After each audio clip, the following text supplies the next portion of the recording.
Sagoli Swagweg. Hello everyone. Yagonasta Noste Neongets. My Oneida name means she treasured her corn. My English name is Samantha Dockstader. Wagegwaho ni Wagitaload. Onyata Aga ni Wagoha Jod. My clan is Wolf and I'm from the Oneida Nation. And today I'm going to share with you on how to lye corn using ashes and also make corn soup. I'm going to first start by showing you all the supplies that you're going to need. And so this is going to be a full day process for you. So when you plan to do this at home, give yourself a full day, like give yourself 8 hours. And try to not rush things, but you want to just, not have other things scheduled so that you can just focus on making your corn. And I'm going to show you what we're going to use today. We have corn, like Tuscarora white corn. We're going to be lying 4 quarts of corn today. And we're also going to need a pot. I have a pot behind me that's ready on the stove. And we're going to use a stainless steel pot. If you use an aluminum pot and you add ashes to it, I'm not sure of the exact chemical reaction, but aluminum will make your ashes get really foamy and it'll make a big mess. But if you use a stainless steel pot, the ashes, they don't foam up. So we're going to have the stainless steel pot, the corn, and this is a black ash corn washing basket. If you don't have a basket, it's okay. You can also use a strainer or a steamer. It'll work the same for you. And you're also going to need a big spoon. A wooden spoon works best.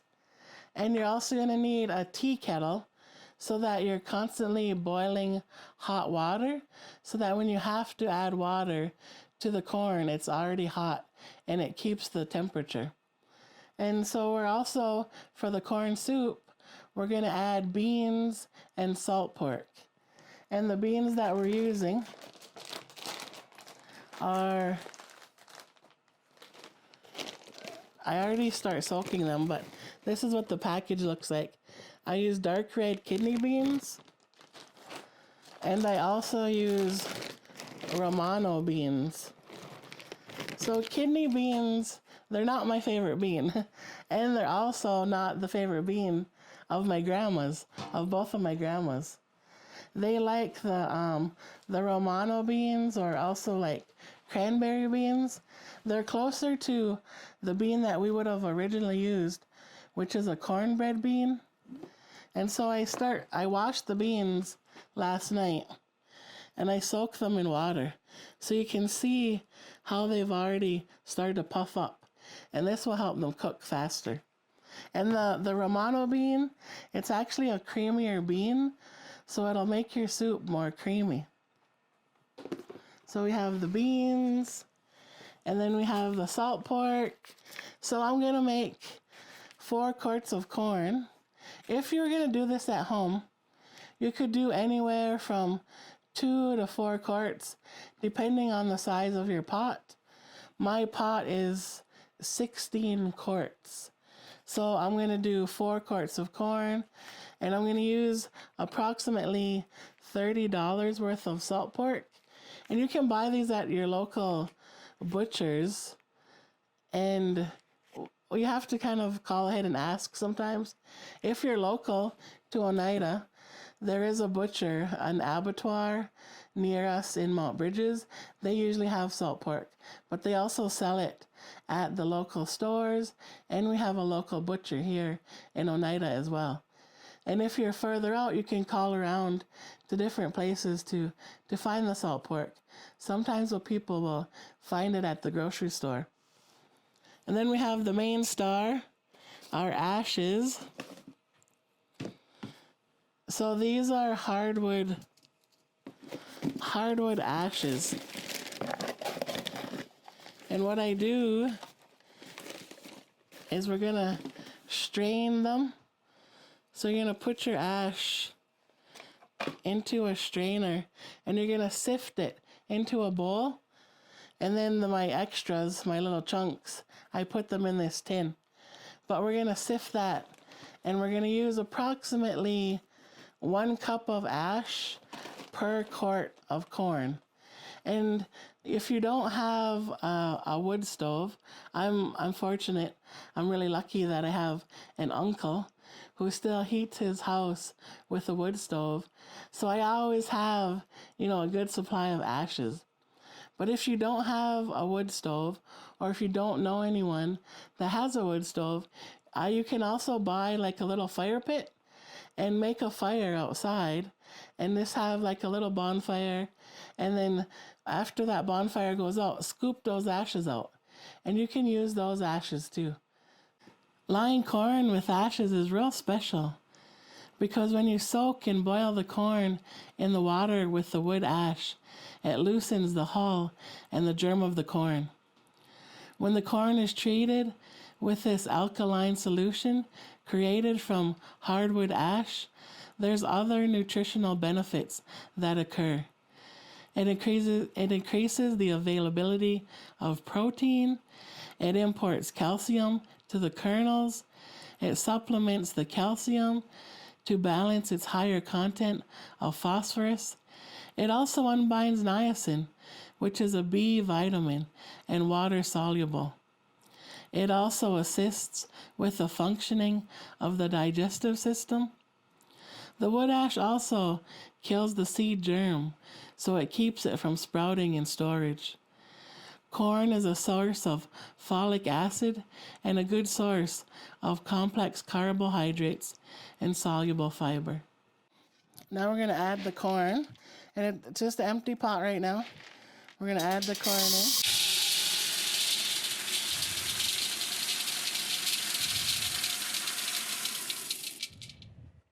And we're going to fill it about halfway up with water. So we don't have to fill the pot right up with water, but you want the corn to be fully covered with about 3 extra inches of water. You can use warm water to fill it up because the water is going to boil.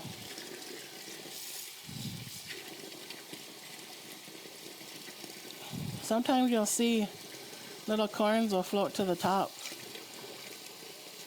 You can pick them out if they look off color. So now we have the corn in the water. And we're going to put it on the stove for the first boil.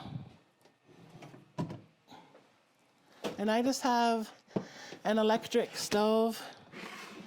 So I'm going to put it on ultra high for the first boil. And I'm going to put the lid on it. And I'm going to let this cook for approximately 1 hour for the first boil. And you want like a rumbling boil. Now that we have our corn on the stove for the first boil, that's probably going to take about an hour. And I have an electric stove, so I'm putting it on high heat. If you have a propane or gas, natural gas burns the hottest. So if you have a natural gas stove, it'll probably take less time. And then propane is second in line. And the electric stove, that's the lowest temperature of heat, so it will take a little bit longer. And so you want to adjust your cooking times depending on the kind of stove that you have. So now the corn's been boiling for about an hour, and you'll see how it's turned orange. Now we're going to add the ashes to it. And when you add the ashes, you want to just add them slowly.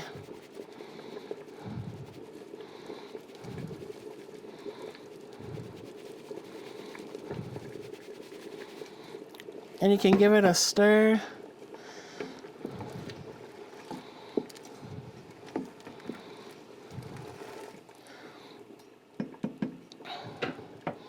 So we're adding approximately 1 cup of ash per quart of corn.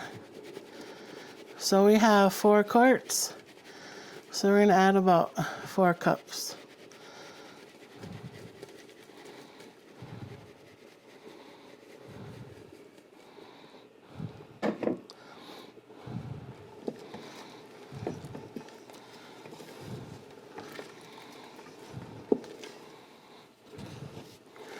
And you're going to have to keep stirring this, because if it gets too thick and gets stuck on the bottom, your corn can burn.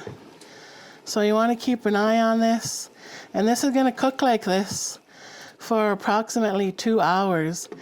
And if it gets too thick, you can always add hot water. So you want to make sure that you always have water boiling.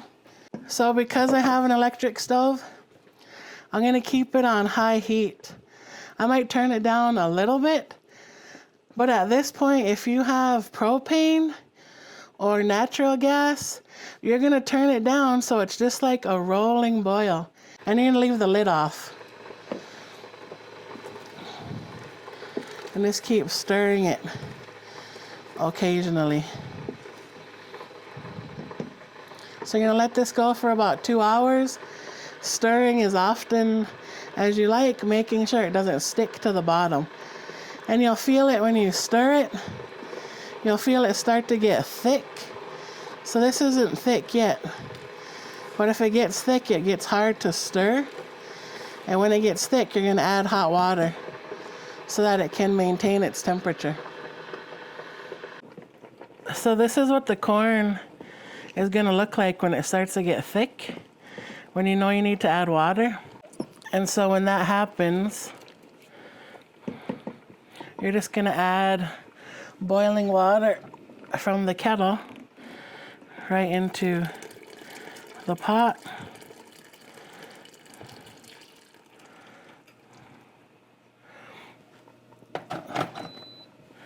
Then you can stir it up and you'll see how it loosens it up.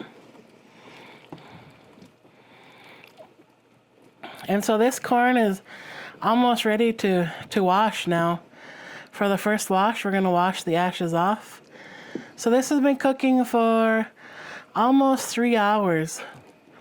And during this 3 hours, I probably added water 4 times.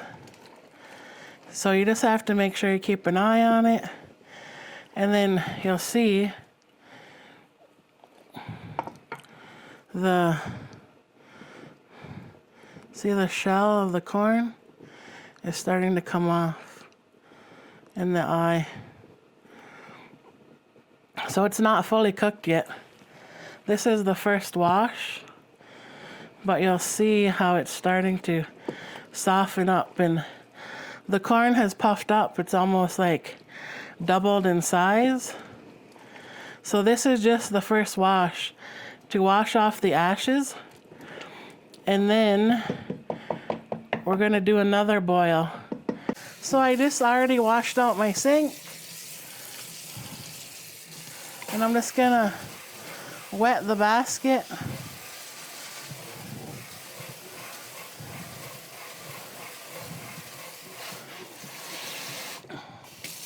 And you're going to wash the corn with cold water. And then you can just tip it.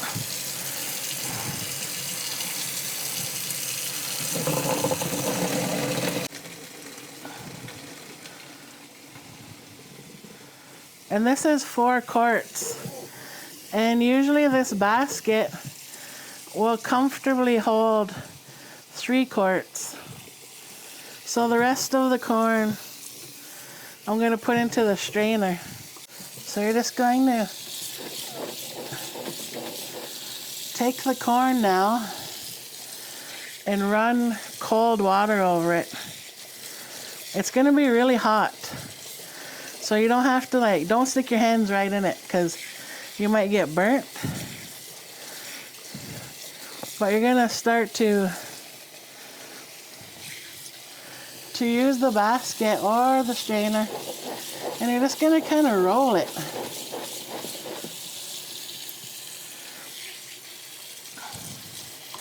And you're just gonna keep rinsing the corn.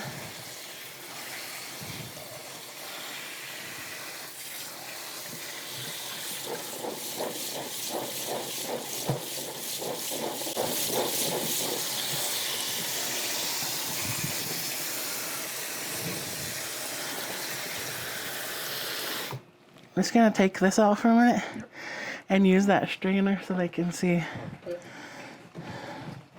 I'm gonna put some of the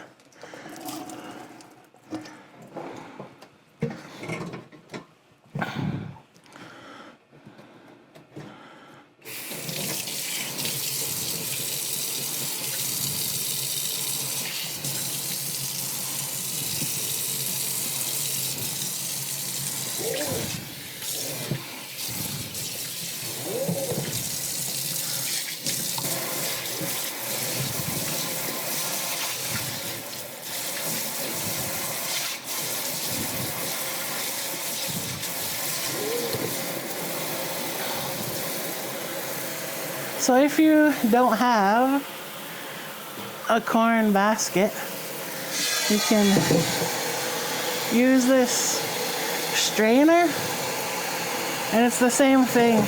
Run cold water over it. And you're also going to want to wash your pot, because after we wash the corn, we're going to put it back into the pot in a clean pot. So if you use a strainer, it's the same thing. You're just rolling your corn. When the first rinse of ashes are off,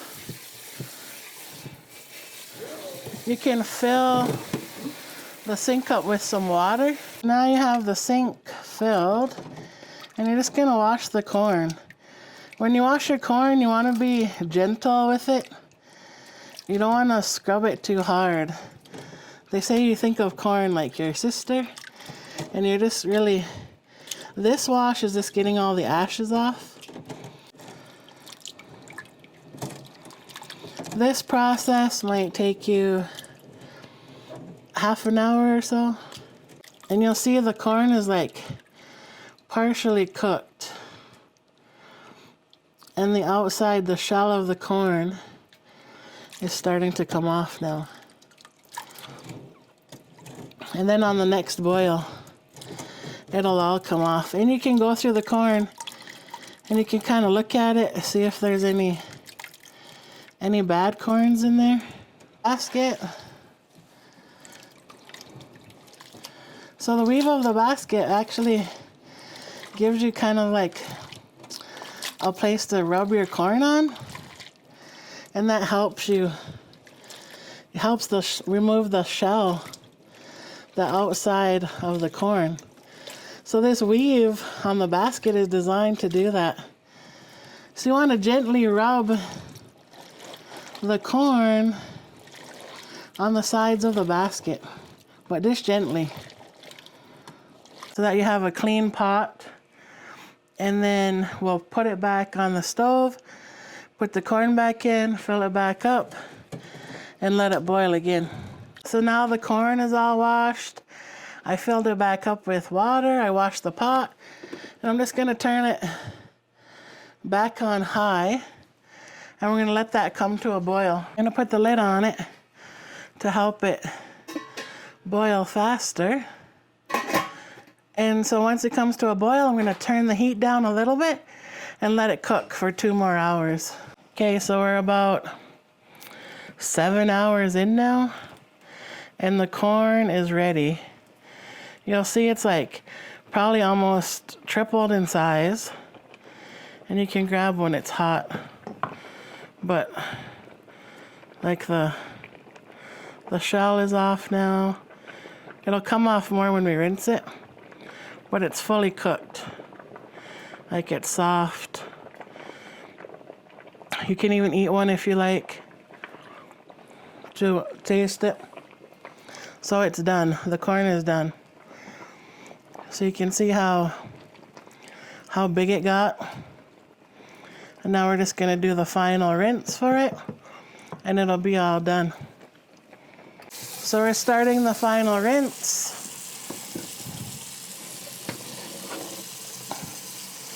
It does help when the stove is close to the sink.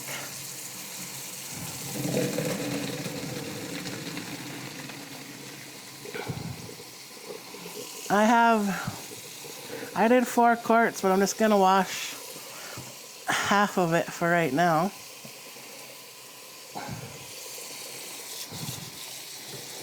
And you just use cold water.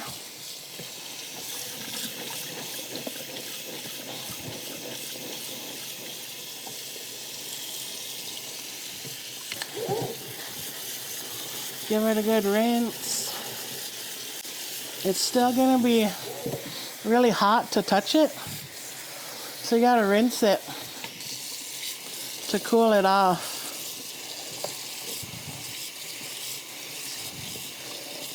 So you're using cold water for the rinse.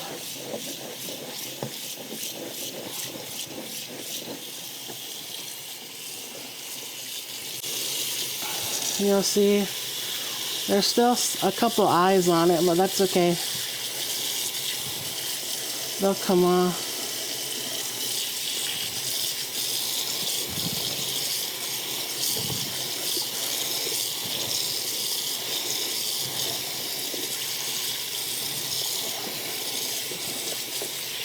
And you just want to be gentle with it. You're just making sure the hard part, the shell of the corn, is coming off.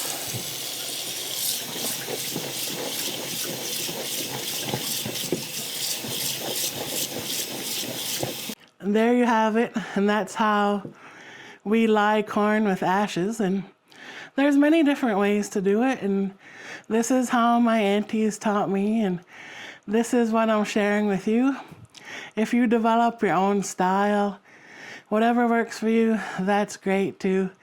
You can also involve your family, get your kids to help out, and you'll see in the background it's now nighttime.